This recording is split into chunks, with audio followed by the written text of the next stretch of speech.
Hi, welcome to ఆరిస్ బాబు తెలుగు 786. నేను మీ బషీరాను.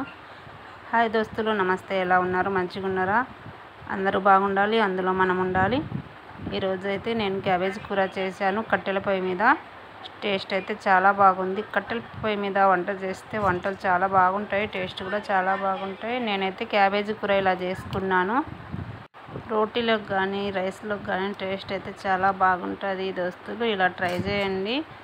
పొయ్యి అయితే కట్టెల పొయ్యి మీద కడాయి పెట్టుకొని ఆయిల్ వేసుకొని తాలింపు గింజలు, ఉల్లిపాయ ముక్కలు, పచ్చిమిర్చి ముక్కలు వేసుకొని ఫ్రై చేసుకోవాలి.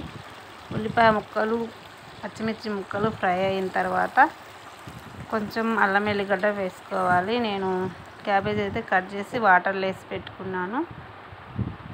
ఉల్లిపాయ ముక్కలు ఫ్రై అయిన తర్వాత అల్లం వెల్లిగడ్డ పేస్ట్ వేసుకొని ఫ్రై చేసుకోవాలి. అల్లం వెల్లిగడ్డ పేస్ట్ కూడా పచ్చి వాసన పోయిన తర్వాత పసుపు వేసుకోవాలి. నేను కొంచెం పసుపు ఎక్కువ వేసుకుంటా, నాకు ఎందుకో పసుపు ఎక్కువ వేసుకోవాలనిపిస్తుంది కూరల్లో. అలా పసుపు వేసుకొని పసుపు కూడా కొంచెం ఫ్రై అయిన తర్వాత క్యాబేజ్ మొత్తం వేసుకోవాలి. ఫ్రెండ్స్,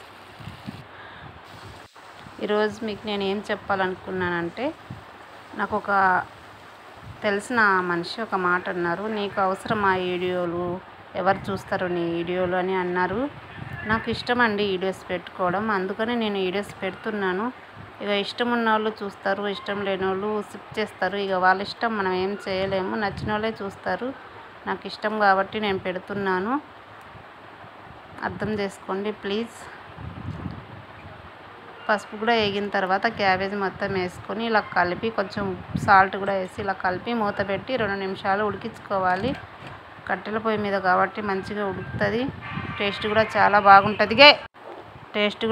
బాగుంటుంది దోస్తులు. ఒకసారి ట్రై చేయండి, నచ్చితే లైక్ చేసి కామెంట్ చేయండి. ఇలా అయితే 2 నిమిషాలు ఉడికించుకోవాలి. అప్పుడప్పుడు కలుపుకుంటా ఇలా ఉడికిన తర్వాత మళ్ళీ 1 నిమిషం మూత పెట్టి కొంచెం ఉడికించుకుందాం ఫ్రెండ్స్. ఇలా ఉడికిన తర్వాత కారం వేసుకోవాలి. ఓన్లీ పచ్చిమిర్చి వేసుకొని చేసుకున్న కూర బాగుంటుంది. నేనైతే కారం వేసుకుంటున్నా. ఇలా కారం వేసుకొని కారం కూడా కొంచెం మగ్గిన తర్వాత టమాటా ముక్కలు వేసుకొని టమాటా ముక్కలు కూడా మూత పెట్టి కొంచెం సేపు మగ్గించుకోవాలి.